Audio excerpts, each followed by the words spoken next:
Friends, this is Rajesh. Welcome to RDN study.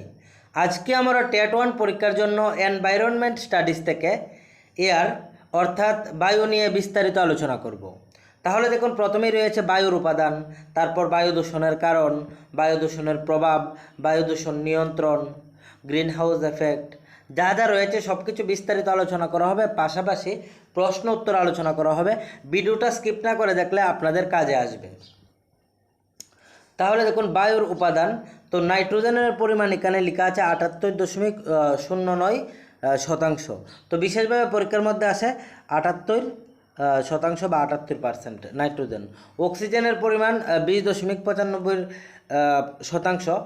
পরীক্ষার মধ্যে আসে প্রায় 21%। আর আর্গন হচ্ছে 0.93%। এটা হচ্ছে একটা নিষ্ক্রিয় গ্যাস। আর 0.03% হচ্ছে কার্বন ডাইঅক্সাইড। সামান্য পরিমাণে অন্যান্য গ্যাস থাকে। দেখুন, বাতাসে এছাড়াও পরিবর্তনশীল পরিমাণ জলীয় বাষ্প রয়েছে, যার গড় প্রায় 1%। বিভিন্ন নিষ্ক্রিয় গ্যাস 0.03% রয়েছে, যেমন হিলিয়াম, নিয়ন, আর্গন, ক্রিপ্টন, রেডন। যেমন পরীক্ষার মধ্যে আসবে যে নিচের কোনটি নিষ্ক্রিয় গ্যাস, তো এগুলো হচ্ছে নিষ্ক্রিয় গ্যাস। তারপর দেখুন, আমাদের কাছে রয়েছে বায়ু দূষণ। পারিপার্শ্বিক বায়ুতে কিছু কিছু বস্তু যথেষ্ট পরিমাণ মিশ্রিত হওয়ায় অদ্ভুত পরিস্থিতির জন্য মানুষ ও তার পরিবেশ ভীষণভাবে ক্ষতিগ্রস্ত হলে তাকে বায়ু দূষণ বলে। তো বায়ু দূষণ কি? মানে বায়ু দূষণ হচ্ছে বায়ুতে বিভিন্ন বস্তু যখন মিশ্রিত হয় এবং এই বিভিন্ন বস্তু মিশ্রিত হয়ে যখন মানুষ বা পরিবেশের ক্ষতি সাধন করে, তখন তাকে বায়ু দূষণ বলে। তারপর দেখুন, প্রাথমিক বায়ু দূষক। প্রাকৃতিক ও মনুষ্যসৃষ্ট উৎস থেকে উৎপন্ন যেসব দূষক সরাসরি বায়ুতে মিশে বায়ু দূষণ করে তাদের প্রাথমিক বায়ু দূষক বলে। তো প্রাথমিক বায়ু দূষক কি? যেগুলো হচ্ছে প্রাকৃতিক বা মনুষ্যসৃষ্ট বিভিন্ন উৎস থেকে যেসব পদার্থ সরাসরি বায়ুতে গিয়ে মিশ্রিত হয়ে বায়ুকে দূষণ করে, এইগুলো হচ্ছে প্রাথমিক বায়ু দূষক। যেমন এই বায়ু দূষকগুলি হচ্ছে কার্বনের অক্সাইড, নাইট্রোজেনের অক্সাইড, সালফারের অক্সাইড, তারপর হচ্ছে হাইড্রোকার্বন, এছাড়া ধোঁয়া, ফ্লাই অ্যাশ, ধূলিকণা, পরাগরেণু, বিভিন্ন প্রকার ভাইরাস। বিশ্ব বায়ু দূষণের প্রায় 90%ই এই প্রাথমিক বায়ু দূষকের দ্বারা সংগঠিত হয়ে থাকে। তো বায়ু যে দূষিত হয় তার মধ্যে প্রাথমিক বায়ু দূষক হচ্ছে যেগুলি সরাসরি বায়ুকে দূষিত করে, প্রায় 90% প্রাথমিক যে বায়ু দূষকগুলো রয়েছে এগুলোর দ্বারাই বায়ুটা দূষণ হয়ে থাকে। তারপর রয়েছে গৌণ বায়ু দূষক। সূর্যালোকের উপস্থিতিতে বা সূর্যালোকহীন অবস্থায় 2 বা ততোধিক প্রাথমিক বায়ু দূষক বিক্রিয়া ঘটিয়ে কিংবা বাতাসের স্বাভাবিক উপাদান ও বায়ু দূষকের মধ্যে বিক্রিয়ায় যেসব দূষক উৎপন্ন হয় তাদের গৌণ দূষক বলে। এত কিছুর দরকার নেই, জাস্ট যেগুলি সরাসরি বায়ুকে দূষণ করে না। এগুলোর মধ্যে রয়েছে সালফুরিক অ্যাসিড, অম্লবৃষ্টি, ধোঁয়াশা, পার অক্সি অ্যাসাইল নাইট্রেট। তো পরীক্ষার মধ্যে কিন্তু এখান থেকে আসবে যে নিচের কোনটা গৌণ বায়ু দূষক, তখন আনসার করতে হবে সালফুরিক অ্যাসিড থাকলে সালফুরিক অ্যাসিড বা অম্লবৃষ্টি বা ধোঁয়াশা, পার অক্সি অ্যাসাইল নাইট্রেট এগুলি।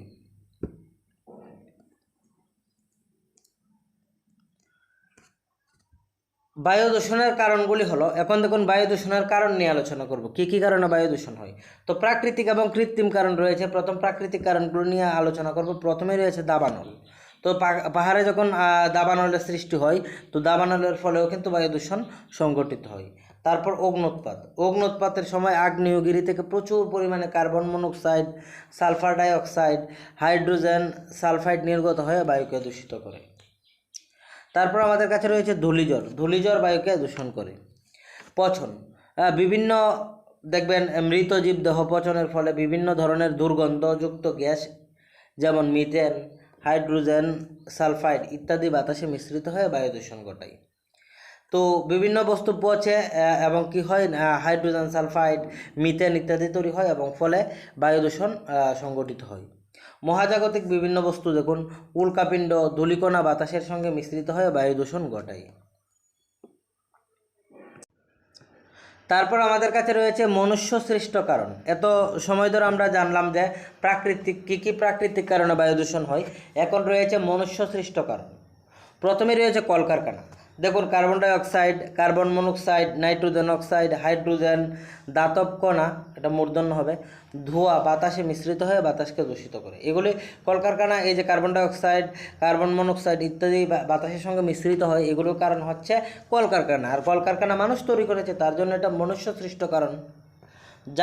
যানবাহন মানুষ তৈরি করেছে, ফলে বায়ু দূষণ হচ্ছে, এটা মনুষ্য সৃষ্ট কারণ। তাপবিদ্যুৎ উৎপাদন কেন্দ্র, দেখুন কয়লা নির্ভর তাপবিদ্যুৎ কেন্দ্র থেকে নাইট্রাস অক্সাইড, তারপর রয়েছে সালফারের oxide, carbon dioxide, carbon monoxide প্রভৃতি গ্যাস ছাড়াও প্রচুর পরিমাণ ছাই বাতাসে মিশ্রিত হয়ে বায়ু দূষণ ঘটায়। তারপর রয়েছে পারমাণবিক কেন্দ্র। এখন দেখুন আমরা কীভাবে বায়ুকে দূষণ থেকে নিয়ন্ত্রণ করতে পারি। তো দেখুন বায়ু দূষণ নিয়ন্ত্রণ করতে গেলে প্রথমে যেটা করতে হবে এটা হচ্ছে বন সৃজন। প্রচুর পরিমাণে গাছ লাগাতে হবে, বন সৃজন করতে হবে। তারপর হচ্ছে অপ্রচলিত শক্তির ব্যবহার, যেমন সৌরশক্তি বায়ুকে দূষণ করবে না, বায়ু শক্তি, জোয়ার ভাটার শক্তি প্রভৃতি ব্যবহার করা প্রয়োজন। তো পরীক্ষার মধ্যে আসবে নিচের কোনটি অপ্রচলিত শক্তি, দেখুন আপনারা জেনে গেলেন সৌরশক্তি, বায়ু শক্তি, জোয়ার ভাটা শক্তি। বিশুদ্ধ জ্বালানির ব্যবহার করতে হবে, বায়ু পরিশোধক যন্ত্র স্থাপন করতে হবে, উৎপাদন পদ্ধতির পরিবর্তন করতে হবে যেন বায়ু দূষণ কম হয়, নিয়ন্ত্রণ করা যায়, বিভিন্ন ধরনের আইন প্রণয়ন করতে হবে। সবচেয়ে গুরুত্বপূর্ণ যেটা এটা হচ্ছে জনসচেতনতা। যতটুক সময় পর্যন্ত বা যতক্ষণ পর্যন্ত জনসচেতনতা বৃদ্ধি না পাবে ততক্ষণ পর্যন্ত বায়ু দূষণ নিয়ন্ত্রণ করা যাবে না। তারপর দেখুন আমাদের কাছে রয়েছে বায়ু দূষণের প্রভাব বা ফলাফল। বায়ু দূষণের ফলে কী কী প্রভাব পড়ে বা ফলাফল কী কী রোগ হয়, এই ধরনের বিষয়গুলো সম্পর্কে এখন বিস্তারিত জানব। তো দেখুন জীবকুলের উপর বায়ু দূষণের প্রভাব। দেখুন মানুষের স্বাস্থ্যের উপর প্রভাব, দেখুন কার্বন মনোক্সাইডের প্রভাবে মাথা ধরা, তারপর ঝিমুনি, শারীরিক শক্তি হ্রাস, এগুলো হয়ে থাকে। তাহলে পরীক্ষার মধ্যে আসবে যে মাথা ধরা কিসের ফলে হয়, কার্বন মনোক্সাইড। সালফার অক্সাইডের প্রভাবে কি হয়, শ্বাসনালীর জ্বালা, হাঁপানি, কাশি, নাক জ্বালা। নাইট্রোজেন অক্সাইডের প্রভাবে কি হয়, শ্বাসনালীর স্ফীতি, ফুসফুসের জ্বালা। তারপর দেখুন আলোক রাসায়নিক জারকের প্রভাবে সৃষ্ট দোআঁশা, ফুসফুস ও হৃৎপিণ্ডে পীড়ন, চোখ জ্বালা প্রভৃতি উপসর্গ সৃষ্টি হয়। তাছাড়া বায়ু দূষণের ফলে ব্রঙ্কাইটিস হয়। তারপর হচ্ছে এনকাইমা, ফুসফুসে ক্যান্সার হয়। তারপর দেখুন এখানে রয়েছে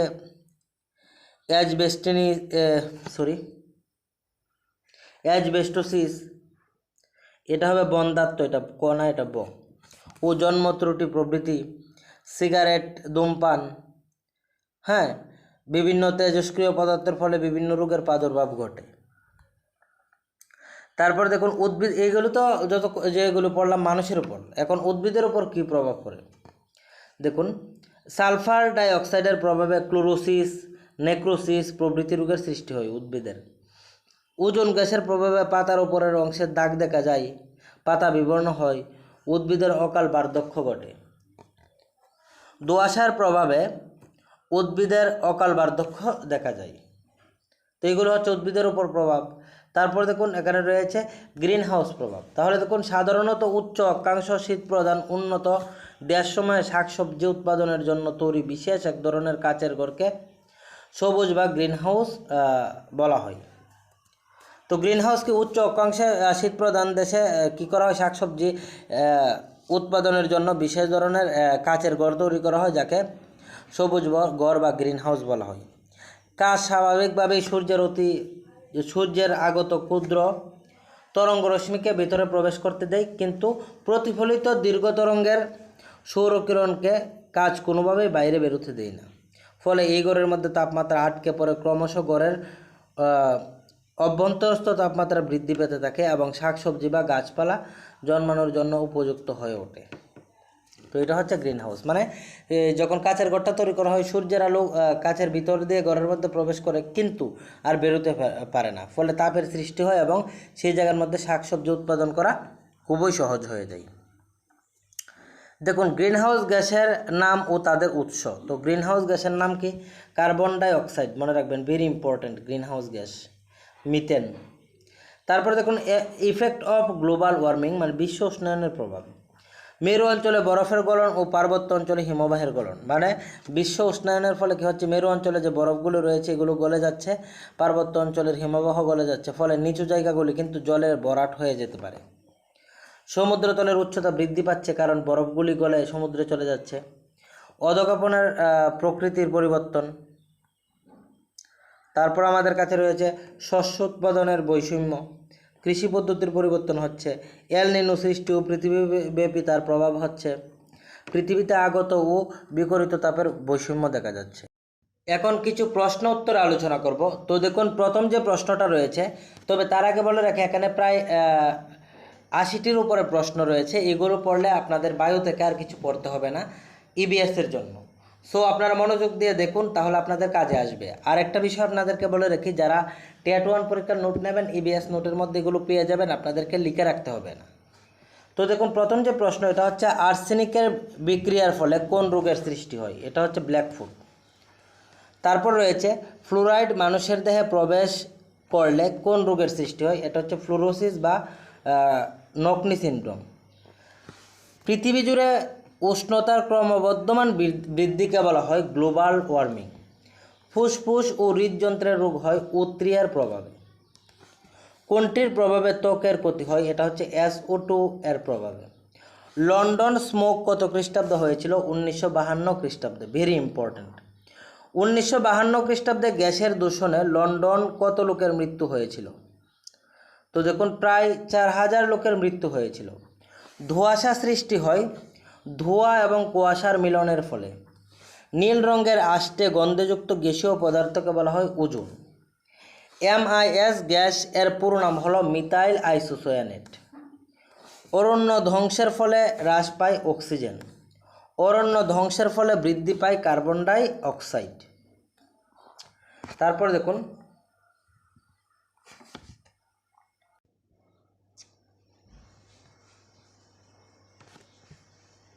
13 নম্বর, বায়ুতে দূষক পদার্থ হিসেবে পরিচিত carbon dioxide, carbon monoxide, sulphur die oxide, chlorine যৌগ, beryllium, ammonia, hydrogen sulphide, nitrogen oxide ইত্যাদি। যানবাহনের ইঞ্জিন থেকে নির্গত হয় CO। সম্পদের অসুখ বলা হয় বায়ু দূষণকে। জৈব পদার্থের পচনের ফলে সৃষ্টি হয় মিথেন। তারপর আমাদের কাছে রয়েছে অগ্ন্যুৎপাত এবং ভূমিকম্পের ফলে সৃষ্ট গ্যাস হলো সালফার ডাই অক্সাইড। গ্রিনহাউস বৃদ্ধিকারী প্রধান গ্যাস হলো কার্বন ডাই অক্সাইড। সূর্যের অতিবেগুনি রশ্মি শোষণ করে ওজোন গ্যাস। যে সমস্ত বায়ু দূষক সরাসরি বায়ুকে দূষিত করে তাকে বলা হয় প্রাথমিক বায়ু দূষক। আর্সেনিক হলো বিষ। পারদের তুলনায় 4 গুণ বেশি শক্তিশালী হলো আর্সেনিক। কার্বন মনোক্সাইডের প্রভাবে কোন রোগগুলো হয়? হৃদস্পন্দন বৃদ্ধি, শ্বাসকষ্ট, ব্রঙ্কাইটিস ও কর্কট রোগের সম্ভাবনা। কার্বন মনোক্সাইডের উৎস হলো কলকারখানার ধোঁয়া, জ্বালানির দহন, চুনাপাথর ইত্যাদি। কোনটি প্রধানত কয়লা ও পেট্রোলিয়াম দহনের ফলে উৎপন্ন হয়? এটা হচ্ছে সালফার ডাই অক্সাইড।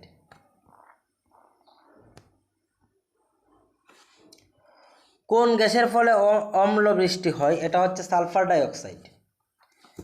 পেট্রোলের মান উন্নত করার জন্য কোন সীসার যৌগ ব্যবহার করা হয়? এটা হচ্ছে টেট্রা ইথাইল লেড। পেট্রোলিয়াম থেকে নির্গত হয় বেনজিন। ভারতে বায়ু ও নিয়ন্ত্রণ আইন চালু হয়েছিল 1981 খ্রিস্টাব্দে। গ্রিনহাউস গ্যাস নামে পরিচিত carbon dioxide, chlorofluorocarbon, methane, nitrous oxide. তারপর আমাদের কাছে রয়েছে ক্ষীণভেদ সম্পন্ন ওজোন স্তরকে বলা হয় ওজোন জানালা। ওজোন ছিদ্র সৃষ্টি হওয়ার কারণ ক্লোরোফ্লোরোকার্বন, নাইট্রাস অক্সাইড, তারপর হচ্ছে হাইড্রোক্সিল আয়ন। পৃথিবী ছাড়া অন্য কোন গ্রহে গ্রিনহাউস এফেক্ট দেখা যায়? এটা হচ্ছে শুক্র। বৃষ্টির জল আমলিক কিনা তা কিসের সাহায্যে মাপা হয়? pH এর সাহায্যে। বড় শহরে বায়ু দূষণের জন্য কোনটি বিশেষভাবে দায়ী? এটা হচ্ছে সীসা। কোন গ্যাস তাপ শোষণ করে বিশ্ব উষ্ণায়নে সহায়তা করে? এটা হচ্ছে কার্বন ডাই অক্সাইড। পৃথিবীর তাপমাত্রা ঠিক রাখার ক্ষেত্রে কোন গ্যাসের ভূমিকা প্রধান? এটা হচ্ছে কার্বন ডাই অক্সাইড। তারপর দেখুন, যানবাহন থেকে নির্গত ক্ষতিকর গ্যাসের মাত্রা কমানোর জন্য কি ব্যবহার করা হয়? এটা ভেরি ইম্পর্ট্যান্ট, এটা হচ্ছে ক্যাটালিটিক কনভার্টার। কার্বন ডাই অক্সাইডের প্রধান উৎস হলো জীবাশ্ম জ্বালানির দহন। গ্রিনহাউস গ্যাসের মধ্যে সবচেয়ে গুরুত্বপূর্ণ হলো কার্বন ডাই অক্সাইড। দক্ষিণ গোলার্ধে কোন দেশে সবচেয়ে বেশি গ্রিনহাউস গ্যাস উৎপন্ন হয়? এটা হচ্ছে ব্রাজিল। ওজোন স্তর পৃথিবীতে কোন রশ্মি আসতে বাধা দেয়? অতিবেগুনি রশ্মি। ওজোন স্তরের সবচেয়ে বড় গহ্বর সৃষ্টি হয়েছে অ্যান্টার্কটিকার আকাশে। এরোপ্লেন থেকে নির্গত কোন রাসায়নিক ওজোন স্তরের ক্ষতি করে? Nitric acid. স্ট্র্যাটোস্ফিয়ারের কোন উচ্চতায় সাধারণত ওজোন স্তর দেখা যায়? 20 থেকে 50 কিমির মধ্যে। ওজোন গ্যাসের গন্ধ হলো আষ্টে। বায়ুমণ্ডলে ওজোন গ্যাসের পরিমাপ করা হয় ডবসন এককের মাধ্যমে। ডিডিটি হলো কীটনাশক। বায়ুমণ্ডলে সর্বাধিক গ্যাসীয় উপাদানটি হলো নাইট্রোজেন। বায়ুমণ্ডলের ভূপৃষ্ঠ সংলগ্ন স্তরটির নাম ট্রোপোস্ফিয়ার। ওজোন গ্যাসের রং নীলাভ। পৃথিবীতে প্রাপ্ত জলের মধ্যে সমুদ্রের লবণাক্ত জল 97%। ভৌত পরিবেশের প্রধান উপাদান মৃত্তিকা। মানুষের দ্বারা তৈরি পরিবেশকে বলা হয় সামাজিক পরিবেশ। সালফার ডাই অক্সাইডের প্রাকৃতিক উৎস হচ্ছে আগ্নেয়গিরি। আগ্নেয়গিরি থেকে সালফার ডাই অক্সাইড বিশেষভাবে উৎপন্ন হয়, এটা হচ্ছে একটা উৎস। মিথেনের উৎস হলো জলাভূমিতে থাকা অণুজীবের অবাত শ্বসন। এরোসল হলো বাতাসে ভাসমান কঠিন সূক্ষ্ম জৈব ও অজৈব কণিকা। বায়ুতে সালফার ডাই অক্সাইড গ্যাসের প্রধান উৎস হলো তাপবিদ্যুৎ কেন্দ্র। শিল্পাঞ্চলে যে গ্যাসটির ঘনত্ব বেশি দেখা যায় তা হলো সালফার ডাইঅক্সাইড। দেখুন, অল্প সময়ের মধ্যে কয়টা প্রশ্ন আমরা জানলাম, কত কিছু আলোচনা করলাম। তো আপনাদের সময় নষ্ট করা মুখ্য উদ্দেশ্য নয়। তো আপনারা ক্লাসগুলো দেখুন, আশা করি আপনাদের কাজে আসবে। আর তাছাড়া আপনারা যারা নোট নিতে চান আপনারা ফোন করবেন 8794928503, আর একটা হচ্ছে 6009186104। ওজোন স্তর সবচেয়ে বেশি ক্ষতিগ্রস্ত হয় ক্লোরোফ্লোরোকার্বন দ্বারা। সীসা মানুষের দেহে প্রধানত কোন রোগগুলি ঘটায়? মস্তিষ্ক ও স্নায়ুর রোগ। গ্রিনহাউস গ্যাসটি হলো কার্বন ডাই অক্সাইড।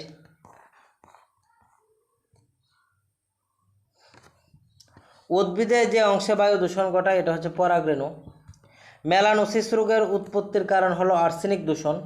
ওজোন স্তরের রক্ষা করার জন্য কানাডার মন্ট্রিয়ল শহরের চুক্তি হয়েছিল 1987 খ্রিস্টাব্দে।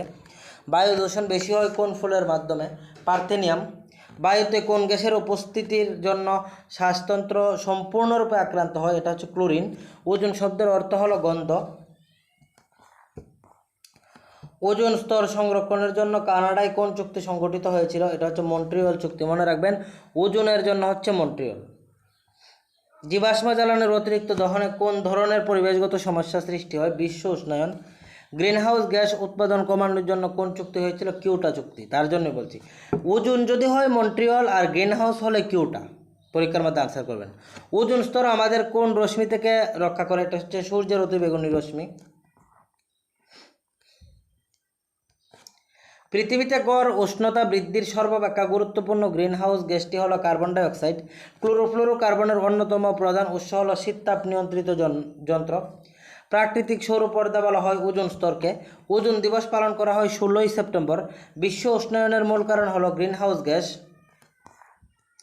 আবর্জনা পরিচালনাতে ত্রিয়ার হলো রিডিউস, রিফর্ম আর রিউজ।